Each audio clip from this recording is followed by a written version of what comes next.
అందరికీ నమస్తే. నా పేరు శ్రీకాంత్. ఫస్ట్ టైం మీరు కానీ మన ఛానల్ చూస్తుంటే సబ్స్క్రైబ్ చేస్తారని మనస్ఫూర్తిగా కోరుకుంటున్నా. అట్లాగే నా వీడియోస్ మీకు నచ్చినట్లయితే మీ ఫ్యామిలీ మరియు మీ కుటుంబ సభ్యులకి చేరవేస్తారని, అలాగే అక్కడ హైప్ అనేటువంటి ఒక చిన్న బటన్ ఉంటుంది. ఆ బటన్ ద్వారా మీరు నాకు కొద్దిపాటి ప్రోత్సాహాన్ని మీరు అందిస్తారని మనస్ఫూర్తిగా కోరుకుంటున్నాను. ఎందుకో తెలుసా, ఈ కొద్దిపాటి ప్రోత్సాహమే మాకు కొండంత ధైర్యాన్ని ఇస్తుంది.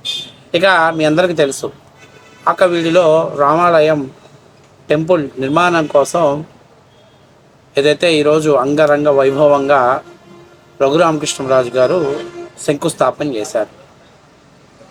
రఘురామకృష్ణరాజు దూకుడు దెబ్బకు జడాశ్రావణకు బెంబేలెత్తిపోతున్నాడు. అంతేగాక అసలు హైకోర్టులో తగిలిన దెబ్బతోటి జడాశ్రావణకు ఫ్యూజులు ఎగిరిపోయి ఇక వ్యక్తిగతంగా ఉత్తర కుమారుని ప్రగల్భాలు పలుకుతున్నాడు. ఆయన నిన్ను భూస్థాపితం చేస్తా, నీ ఆర్థిక నేరాల మీద ఫైట్ చేస్తా, నేనంటే ఏంటో చూపిస్తా అని చెప్పేసి ఇక్కడ మీడియా ముందుకు వచ్చేసి అసలు ఒక రేంజ్లో మనోడు ఫైర్ అవుతున్నాడు. అసలు జడాశ్రావణ్ నిజంగానే లాయర్గా పనిచేశాడా? ఆయనకి లాయర్గా అనుభవం ఉందా? నిజంగానే ఎక్కడన్నా కోటిలో అద్దె కోటి తగిలించుకొని లాయర్ అనేటువంటి బిల్డప్ కొడుతున్నాడా? ఎందుకు నేను ఈ మాట అన్నానో ఆయన మాట్లాడిన తర్వాత ఆ వీడియోకి నేను కౌంటర్ ఇస్తాను. నాకు తెలిసి జడాశ్రావణ్, నాకు తెలిసినంతవరకు నేను రిజర్వేషన్ ద్వారా అయినటువంటి లాయర్ ఏమో అనిపిస్తుంది. ఒకవేళ లాయర్స్ కూడా రిజర్వేషన్ ఉంటుందో నాకు తెలియదు. ఒకవేళ ఉంటే అలాగే ఉన్న అయినటువంటి లాయర్ ఏమో అని నేను అనుకుంటున్నా.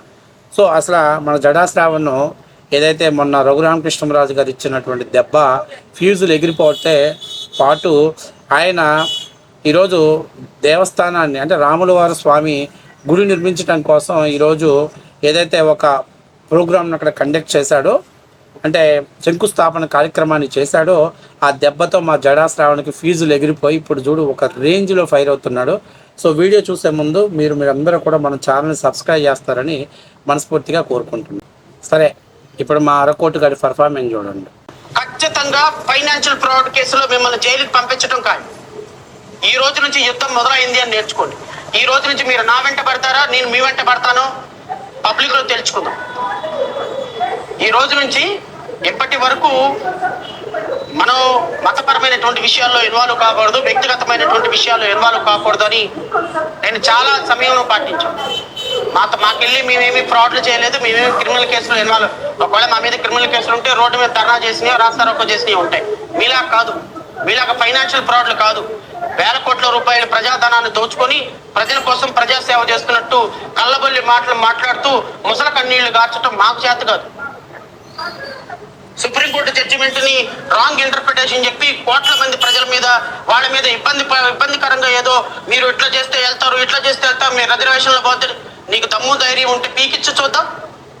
ఎంతమందిని పీకించగలుగుతావు చూస్తారు, పీకిచ్చు. ఉత్తర కుమారుడు ప్రగల్భాలు పలుకుతాడు. ఈయనకి పెద్ద నన్ను మించినటువంటి అడ్వకేట్ లేరు. నేను కేసులు వాదిస్తే, మీకు తెలుసు మన పొన్నవోలు సుధాకర్ రెడ్డి, ఆయన సుత్తివేలు సుధాకర్ రెడ్డి ఫస్ట్ 1, సెకండ్ సుత్తివేలు సుధాకర్ రెడ్డి, సుత్తివేలు సుధాకర్ మన జడాశ్రావణ్. ఎందుకంటే వీళ్ళంతా కూడా వానాకాలంలో చదువుకున్నటువంటి లాయర్లు. కాకపోతే జగన్మోహన్ రెడ్డి గారు ఫస్ట్ క్లాస్ స్టూడెంట్ కదా, అందుకని ఆయన దగ్గర ఇలాంటి లాయర్లు పనిచేస్తూ ఉంటారు, చలామణి అవుతుంటారు, మార్కెట్లోకి వెళ్తూ ఉంటారు. ఇది పెద్దగా ఇబ్బందికరమైన విషయం ఏం కాదు. సరే, ఆయన ఏం మాట్లాడుతున్నాడు, అసలు ఎందుకు ఇంత కారణం అంటే, ఈయన పశ్చిమ గోదావరి జిల్లా ఆకవీడిలో సర్వే నెంబర్, అంటే ఆకవీడు గ్రామ పంచాయతీ పరిధిలో ఉన్నటువంటి సర్వే నెంబర్ 470 అప్లికేట్ 12. ఇది 4 సెంట్లు భూమి. ఇది అడంగల్స్లో ఏముందంటే గుడి సంబంధించినటువంటి స్థలం అని చెప్పి రాస్తుంది. అయితే ఇది గుడి అని చెప్పేసి అప్పట్లో ఎవరో కొంతమంది వ్యక్తులు అది చాలా అన్యాయంగా ఉందండి, అశుద్ధం, అలాగే బీర్ బాటిల్ సీసాలు అక్కడ పడేసి చాలా దారుణమైన పరిస్థితిలో ఉందని చెప్పడంతో సో రఘురామకృష్ణరాజు గారు ఇక్కడికి వెళ్ళి ఇక్కడ ఒక కొత్త రామాలయాన్ని నిర్మిద్దామని చెప్పాడు. ఏమంటే కొంతమంది లేదు అక్కడ గుడి కట్టడానికి వీల్లేదు, కొంతమంది వైసీపీ నాయకులు ఇక్కడ చర్చి కట్టుకుంటాము అదే ఏదో చెప్పారు. అమ్మ ఇక్కడ ఆల్రెడీ గొంతేనమ్మ గుడి ఉందనో వాళ్ళు మళ్ళీ చెప్పారు. తర్వాత సరే ఏది ఏమైతే గుడి నిర్మిస్తారని రఘురామకృష్ణరాజు శపథం చేశాడు. ఇక ఈ సీన్లోకి మా అరకోటు జడాశ్రావణ్ ఎంటర్ అయ్యాడు. ఎంటర్ అయ్యి హైకోర్టులో ఒక రిట్ పిటిషన్ దాఖలు చేశాడు. ఏమని దాఖలు చేశాడు? ఫలానా ఆకవీడిలో ఉన్నటువంటి 470/12 అనేటువంటి ప్రభుత్వ భూమి, పోరంబోకు భూమిలో అనధికారికంగా గుడి నిర్మిస్తున్నారు, దాన్ని నిలుపుదల చేయాలి అని చెప్పేసి మనోడు ఒక రిట్ పిటిషన్, ఒక ఫిల్ దాఖలు చేశాడు. సేమ్ ప్లేయర్ అంటే జడా శ్రావణ్ మళ్ళీ సేమ్ అంశం మీద మరొక రిట్ పిటిషన్ని హైకోర్టులో దాఖలు చేశాడు. సో దీన్ని జస్టిస్ గ్రిల్ గారు పరిశీలన చేస్తూ ఆయనకు చెప్పాడనమాట, ఆల్రెడీ ఒకసారి మీరు దాఖలు చేసిన దాన్ని మళ్ళీ రెండవసారి ఏ కారణం చేత కోర్టుకు మీరు దాఖలు చేశారు, కాబట్టి నేనేం చేస్తున్నానంటే ఆల్రెడీ ఒకటి వాదన జరుగుతుంది కాబట్టి రెండోది మీరు పంపించారు కాబట్టి దీన్ని నేను డిస్మిస్ చేస్తున్నాను అని చెప్పాడు. ఎందుకంటే లాయర్ అనేవాడు ఎవడు కూడా, బుర్రన్నాడు ఎవడు కూడా ఒకే అంశం మీద 2 సార్లు హైకోర్టులో సేమ్ కోర్టులో ఒకే అంశాన్ని 2 సార్లు ఎవడు కూడా అసలు పిటిషన్ దాఖలు చేయడు. మరి అంత గొప్ప తెలివికల్లుడు మా జడా శ్రావణ్ అంత గొప్ప తెలివికల్లుడు. అయితే ఎప్పుడైతే కోర్టు డిస్మిస్ చేస్తుందంటే ఈయన అడిగాడు, సార్ డిస్మిస్ చేయకండి సార్, డిస్మిస్ చేస్తే నా పరువు పోయిద్ది, అలాగే నన్ను మా వాళ్ళు కుక్కను కొట్టినట్టు కొడతారు, సో దయచేసి డిస్మిస్ చేయకుండా డిస్పోజ్ చేయండి అన్నారు. చాలామంది అంటారు డిస్మిస్ అంటే ఏంటి, డిస్పోజ్ అంటే ఏంటి అనేది చాలామంది అడిగే ప్రశ్న. డిస్మిస్ అంటే కోర్టు అసలు ఈ కేసును విచారణ చేయాల్సిన అవసరం లేదు, ఇక మీరు ఇచ్చినటువంటి పిటిషన్ తప్పుడు పిటిషన్ అని తేల్చేసి కొట్టి పారేస్తున్నాం, ఓకేనా, దీని మీద ఎటువంటి వాదోపవాదాలు జరగాల్సిన అవసరం లేదు అని చెప్పి దాన్ని అసలు కొట్టిపడేయటం. అంటే అప్లికేట్గా చెప్పాలి అని అంటే ఎవడైతే పిటిషన్ వేశాడో వాడు ఓడిపోయాడని చెప్పడాన్ని డిస్మిస్ అంటారు. డిస్పోజెస్ అంటే బై మిస్టేక్ వల్ల జరిగింది కాబట్టి ఎవరైతే పిటిషన్ వేశాడో అతను నేను విత్డ్రా చేసుకుంటాను అని చెప్పడాన్ని డిస్పోజ్ అంటారు. అది కూడా ఒక రకంగా ఓడిపోయినట్టే. సో అంటే జడా శ్రావణ్ అనేటువంటి వ్యక్తి కేవలం ఉద్దేశపూర్వకంగానే హైకోర్టులో ఓడిపోయి అంటే ఓడిపోయాడా గెలిపోవటం కాదు, అసలు టఫ్ ఫైట్ చేయకుండా కేవలం కావాలనే రాజకీయ లబ్ధి కోసం అతను దళితుల్ని మోసం చేశాడు అనేది 100కి 100% నిజం. దీని వెనకాల ఉన్నటువంటి అసలు విషయం ఏంటి, అసలు కథ ఏమిటి అని అంటే, గుడి నిర్మాణం జరిగితే అక్కడ ఉన్నటువంటి దళితులు ఎప్పుడూ కూడా అక్కడ ఉన్న రఘురామకృష్ణరాజుకి యాంటీ అవుతారు, అది వైఎస్ఆర్ కాంగ్రెస్ పార్టీకి కలిసి వచ్చే అంశం. అందుకని ఉద్దేశంతో సొంత దళిత సామాజిక వర్గాన్ని మోసం చేసినటువంటి వ్యక్తి జడా శ్రావణ్. ఇది వాస్తవ విషయం. ఇప్పుడు ఆయన చేసిన మోసాన్ని కప్పిపెట్టుకోవడానికి ఇవాళ మీడియా ముందుకు వచ్చి ఉత్తర కుమారుని ప్రగల్భాలు పలుకుతున్నాడు.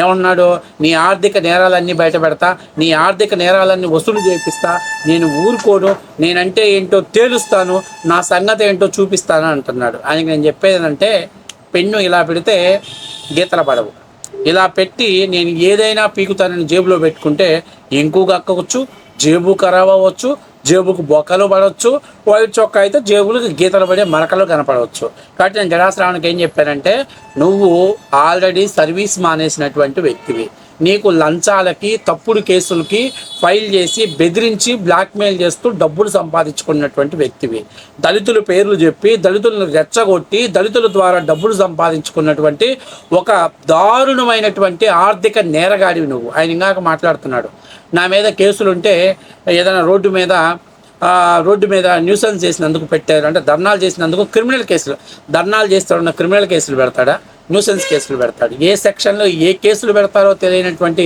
ఇట్లాంటి వాడు కూడా ఓటేసుకొని నేను ఒక హైకోర్టు లాయర్ని, నేను జడ్జిగా పనిచేస్తానని ఇట్లాంటి సొల్లు మాటలు చెప్తూ జగన్మోహన్ రెడ్డి దగ్గర ఇచ్చే పైసలు నొక్కేస్తూ జగన్మోహన్ రెడ్డికే సున్నం పెడుతున్నటువంటి వ్యక్తి జడా శ్రావణ్. నేను చెప్పేదంటే, నీ ఉత్తర కుమారుని ప్రగల్భాలకి భయపడటానికి అక్కడ రఘురామకృష్ణరాజు ఉంది, అర్థమైందా? RRR వేటాడతాడు, జాగ్రత్తగా ఉండు. ఇక్కడ ఒక చాలా ముఖ్యమైన విషయం ఏంటంటే, రఘురామకృష్ణరాజు గారు ఈరోజు దేవస్థానాన్ని శంకుస్థాపన చేయటం చాలామంది హిందువులందరిలో కూడా చాలా సంతోషంగా ఉంది. కానీ తెలుగుదేశం పార్టీలో కొంత ఆందోళనకరమైన విషయం ఏంటి, అది ఆందోళనకరమైన విషయం అంటే, ఎక్కడ రఘురామకృష్ణరాజు దూకుని మేము అందుకోలేకపోతున్నాం, ఆయన గుండా పార్టీకి ఎక్కడ చెడ్డ పేరు వస్తుందేమో, ఎందుకంటే చంద్రబాబు నాయుడు గారు అన్నీ క్యాలిక్యులేషన్ చేసుకుంటాడు.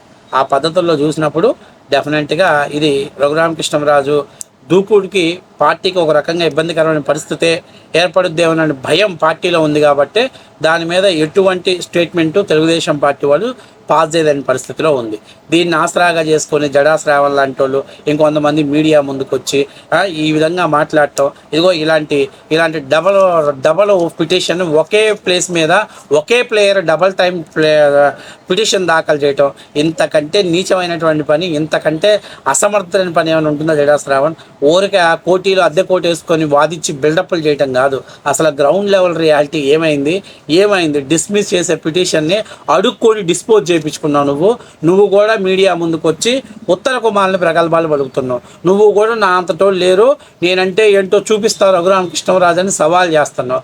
ఆయన బొచ్చులో ఉన్న తెల్లంటిని కూడా వేయలేవు నువ్వు. నేనైతే నీకు స్ట్రాంగ్గా చెప్తున్నా, నువ్వు దళితుల్ని మోసం చేయడానికే మొదట ఫైల్ చేసినటువంటి రిట్ పిటిషన్ని వెనక్కి తీసుకున్నావు. కాబట్టే ఇది 100కి 100% నువ్వు కేవలం జగన్మోహన్ రెడ్డి రాజకీయ లబ్ధి కోసం, దళితుల్ని జగన్మోహన్ రెడ్డి వైపు మలిపించడం కోసం కావాలని ఉద్దేశపూర్వకంగానే తప్పుడు ఎటువంటి ఆధారాలు లేని దాన్ని కేసు ఫైల్ చేయించి దాన్ని కోర్టులో పిటిషన్ వేయించి అక్కడ వాదనలు వినిపిస్తున్నానని షో చేసి అక్కడ ఓడిపోయి ఇక్కడ రఘురామకృష్ణం చేత శంకుస్థాపన చేసి కావాలని దళిత ఓట్లని జగన్మోహన్ రెడ్డికి మలపటం కోసం నువ్వు వాడుతున్న చెత్త రాజకీయాలు అనేది 100కి 100% నిజం. నువ్వు జగన్మోహన్ రెడ్డికి అమ్ముడు పోయినటువంటి వ్యక్తి అనేది నిజం. అయితే ఒక్క విషయం గుర్తుపెట్టుకో, ఆంధ్రప్రదేశ్ ప్రజలు కూడా గుర్తుపెట్టుకోవాలి. ఎవరైతే ఈరోజు నిన్న ఒక పిటిషన్ దాఖలు చేశారో వాళ్ళు కూడా గుర్తుపెట్టుకోండి. ఈ దేశంలో మనం బతుకుతూ ఈ దేశంలో హిందూ ధర్మం దేశంగా పిలిచే దేశంలో కూడా ఇటువంటివి అనాలోచిత నిర్ణయాలు చేయటం, ఓట్ల కోసం సీట్ల కోసం చేస్తున్న మత రాజకీయాలలో భాగ్యస్వాములు అవటం నిజంగా చాలా బాధాకరం, చాలా సిగ్గుచేటు అనేది 100కి 100% నిజం. ఎందుకంటే రికార్డ్స్లో కూడా అది గుడి అని ఉన్నప్పటికీ కూడా అక్కడ గుడి కట్టడానికి మేము ఒప్పుకోమని చెప్పటం అనేది కూడా నిజంగా చాలా బాధాకరమైన విషయం. హిందువులు ఆలోచన చేసుకోవాలి, అట్లాగే ఎవరైతే అడ్డుపడ్డారో వాళ్ళు కూడా ఆత్మవిమర్శ చేసుకోవాలి. ఈ మత సామరస్యం దెబ్బతింటే భవిష్యత్తు చాలా ఇబ్బందికరమైన పరిస్థితి ఏర్పడుతుంది. ఇలాంటి అవకాశాల కోసం ఇలాంటి గుంట నక్కలు జడా శ్రావణ్ లాంటి వాళ్ళు గోతికాడలా కాసుకొని ఇట్లా దొంగ పిటిషన్లు వేసి వాటిని కేసుల్ని వాళ్ళకి ఫేవర్గా అంటే కావాలని ఓడిపోయి ఆ నెపాన్ని మీ మీద నెట్టి మీ ద్వారా మిమ్మల్ని రెచ్చగొట్టి వాళ్ళు రాజకీయ లబ్ధి పొందాలనేది జగన్మోహన్ రెడ్డి యొక్క వ్యూహం. ఆ వ్యూహానికి అమలయ్యేటువంటి వ్యక్తులే ఈ జడా శ్రావణ్ కావచ్చు, లేకపోతే కొంతమంది కులాల పేరుతో బతుకుతున్నటువంటి నాయకులు కావచ్చు.